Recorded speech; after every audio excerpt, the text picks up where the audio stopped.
In the Middle Ages, the most important day of your life was not the day you died. It was the day you were born, because on that day, before you spoke a single word, the world had already decided almost everything about you: what work you would do, how much you would suffer, who you could marry, and even the kind of death you were most likely to face. Imagine a world built like a staircase. At the bottom, people chained to the land, almost without rights. At the top, a tiny elite wrapped in silk, gold, holy symbols, and steel. Between them, ambitious merchants, armored knights, powerful priests, and one silent rule holding everything together. Almost nobody climbs, almost nobody falls. In this video, we're going to climb that staircase step by step, from the mud of servitude all the way to the throne. If you love brutal medieval reality explained without romanticism, hit like, subscribe, and let's begin. At the very bottom of medieval society stands the serf, also called a villain. If you are a serf, you are not legally a slave, but you are not free either. You are bound to the land of a lord. You cannot simply pack up and leave. Your job is simple and brutal. You work the lord's fields, plow his soil, harvest his grain, repair his fences and roads. Several days a week, you perform forced labor called corvée, working directly for the lord without pay. On the remaining days, you rush to sow and harvest a small strip of land to feed your own family. What can you do? You can use that tiny plot, keep some animals, maybe sell a little surplus at the village market. You can marry, have children, and pass on your obligations to them. What can't you do? You cannot leave the manor without permission. You often can't marry outside the estate without your lord's consent. In many regions, when you die, your family must pay a special death tax just to inherit your tools or animals. Your relationship with others is steeply hierarchical. You owe labor, rents in kind, and obedience to the local lord.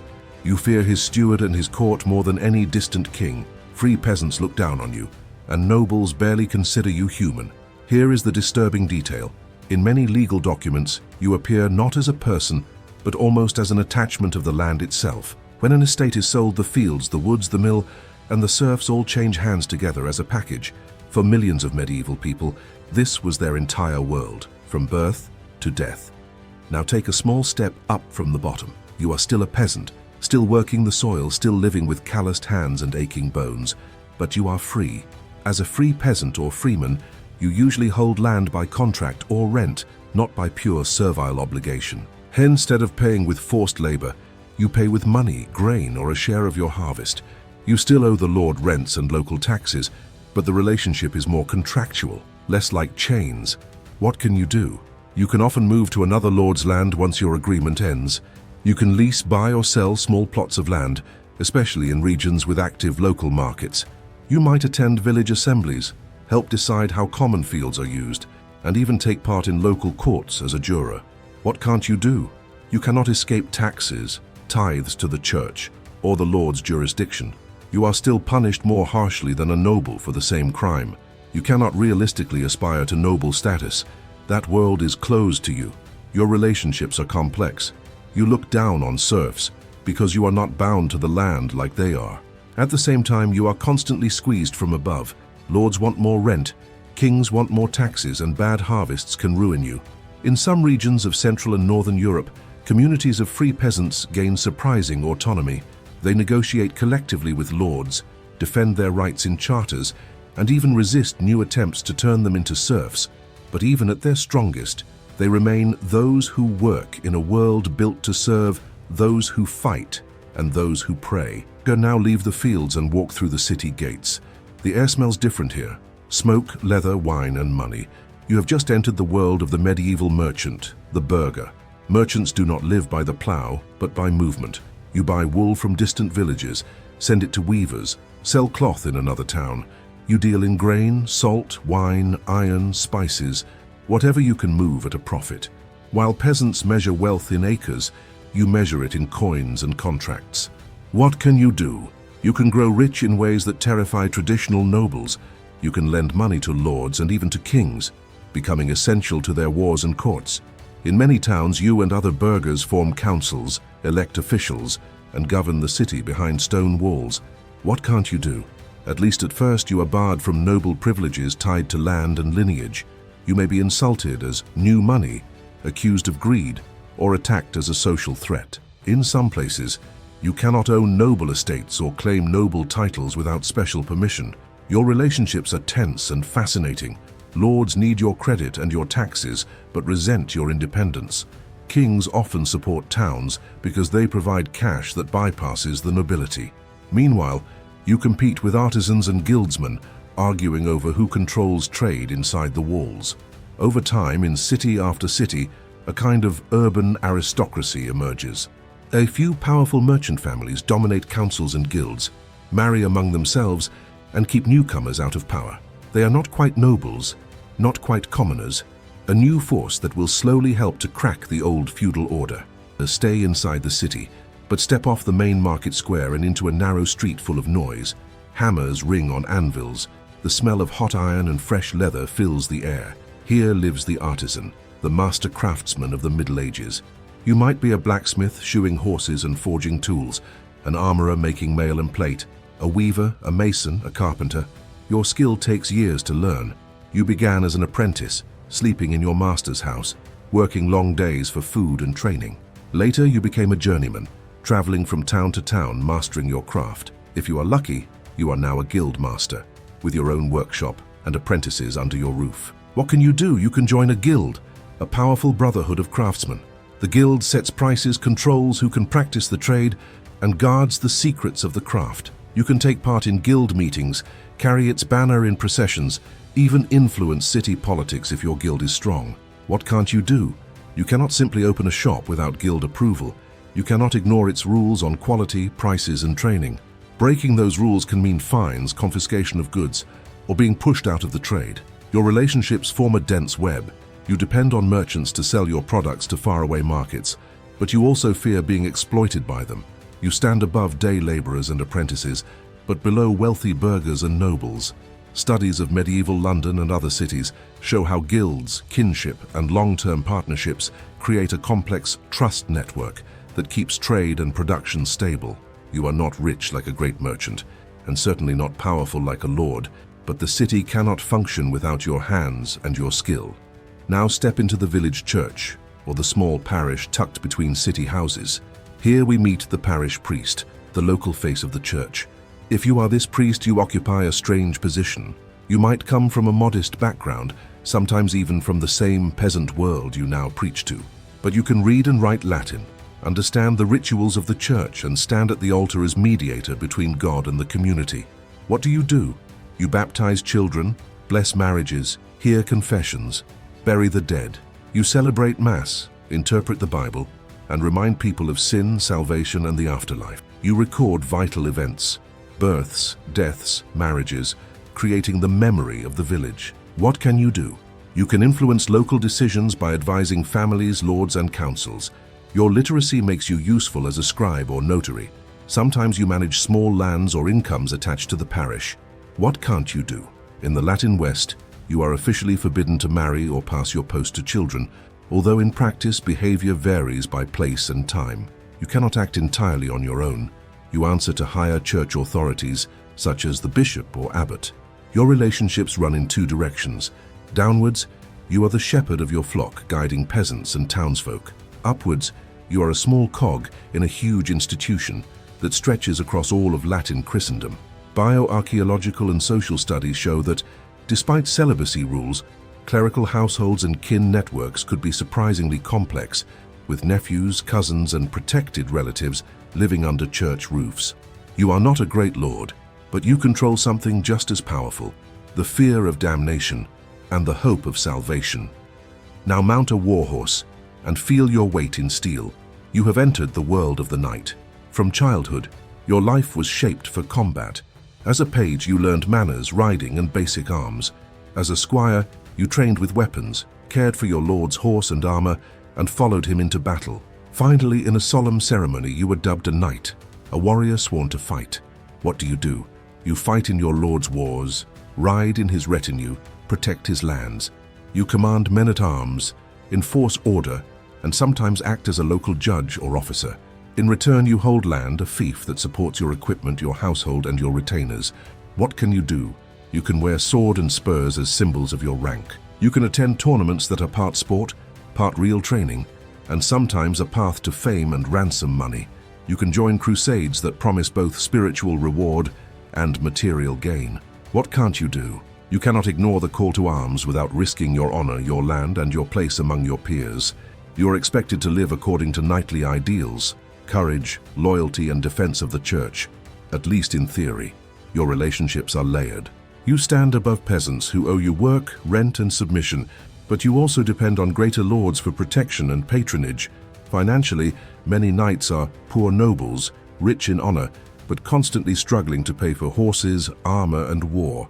In many regions, the line between a lesser knight and the gentry becomes blurred. Some families rise through service, good marriages, or royal favor. Others lose land, fall into debt, and slide back toward the commoners.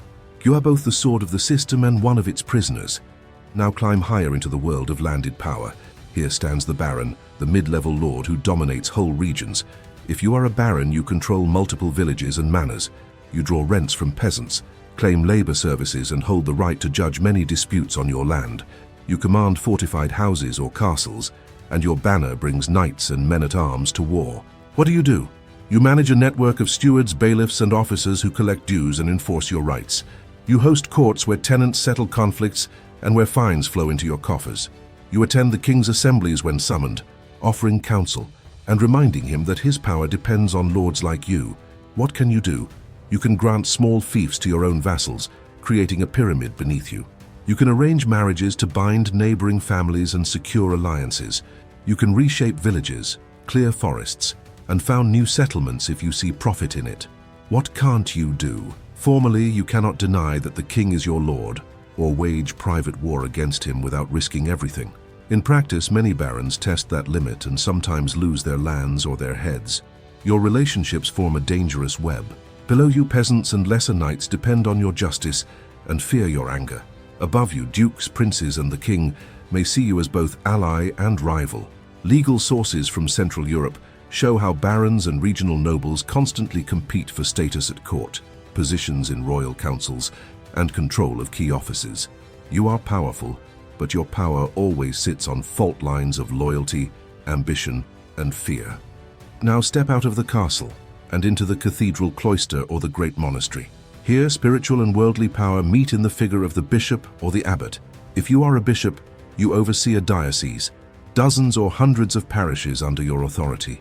If you are an abbot, you rule a rich monastery with lands, villages, mills, and sometimes even towns. In both cases, you control enormous wealth, rents, and rights granted to the church over centuries.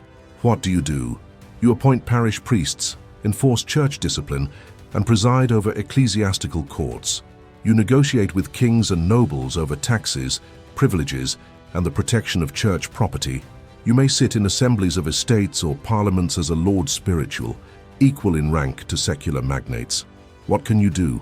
You can excommunicate powerful enemies, turning religious fear into a political weapon.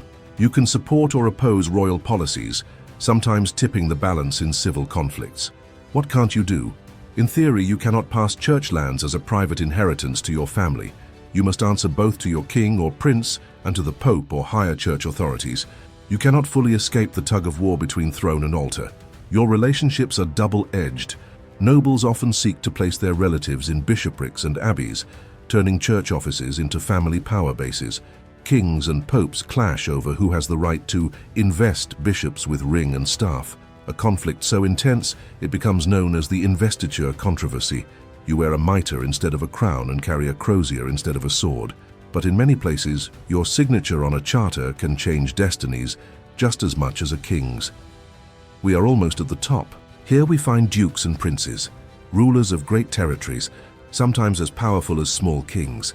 If you are a duke or prince, you control a principality or duchy with its own courts, officials, and armies. You collect taxes, administer high justice, and grant fiefs to barons and knights beneath you. Your lands may be older than the current monarchy itself, rooted in ancient dynasties. What do? You negotiate treaties, arrange high-level marriages, and occasionally wage war on neighbors, sometimes even on your own king. You act as a power broker in royal successions and internal conflicts. Your loyalty can make or break a monarch. What can you do? In some realms, you can mint coins, hold great assemblies, and treat directly with foreign rulers. You can create palaces, patronize cathedrals, and surround yourself with a glittering court. What can't you do? At least in theory, you cannot deny that the king is above you, and you cannot openly claim full sovereignty without risking a crushing response. But lines are often blurred. In some periods, princes behave almost like independent rulers, especially when the central monarchy is weak. Your relationships are high stakes and dynastic. You marry sons and daughters across borders to tie together entire kingdoms. Historians studying medieval dynasties show how these marriages are a kind of genetic diplomacy, building alliances, claims, and future wars all at once. You stand just one step below the crown, close enough to see it, close enough to covet it. Finally, we reach the top of the medieval pyramid, the king. If you are king, in theory, all land in the kingdom flows from you. You are the ultimate lord, the source of honors, offices, and titles. Oaths of fealty are sworn in your name, and coins bear your face. What do? You command the realm's armies, call great councils, and issue laws or charters. You arbitrate disputes between nobles, grant privileges to towns, and negotiate with foreign rulers. What can you do? You can redistribute lands, reward loyal service with titles, and strip rebels of everything. You can summon estates, assemblies of clergy, nobles, and sometimes townsmen to approve extraordinary taxes or support major decisions. What can't you do? You cannot rule alone. Your power is limited by custom, by the church, and above all by the great lords on whom you depend for soldiers and money. Scholars call this polycentric sovereignty. Power is shared and contested between crown, nobility, and ecclesiastical and urban elites. Your relationships are a constant balancing act. If you push too hard, barons and princes may revolt. If you are too weak, they ignore you and rule like independent kings. Yet, symbolically, you remain the apex of the system, anointed with holy oil, crowned before the altar, presented as God's chosen ruler on earth. From the serf's hut to your throne, every life in the kingdom is, at least in principle, tied into your web of power. After climbing all these steps, one question remains. Was this staircase completely fixed?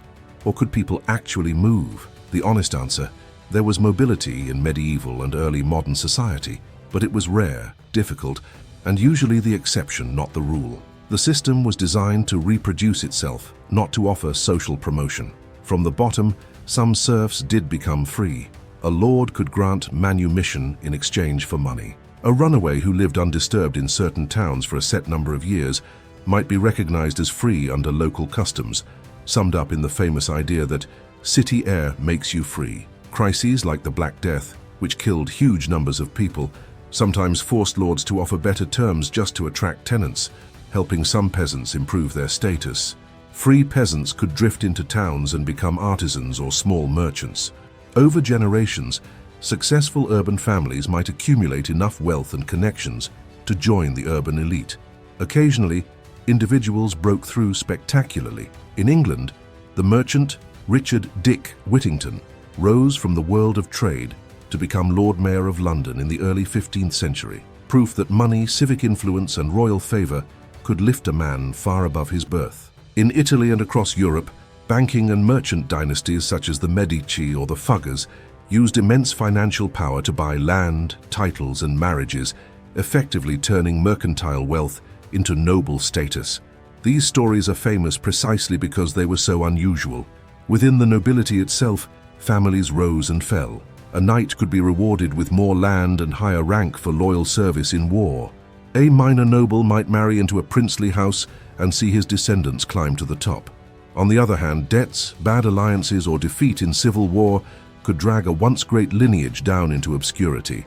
The church offered another narrow path. A talented youth entering a monastery or cathedral school might rise to become an abbot or even a bishop, but most high posts still went to men from established noble families. Archaeology, documentary studies, and even genetic research on medieval cemeteries show both movement and continuity. Some individuals and families changed status or region, but overall, social positions tended to persist across generations. The medieval class system was not a perfectly locked prison, but it was a staircase with many broken steps. For the vast majority, being born a serf meant dying a serf. Being born noble meant living and dying noble. And that is what makes these 10 classes such a powerful window into a world where your place in society was, almost always, decided before you could even walk.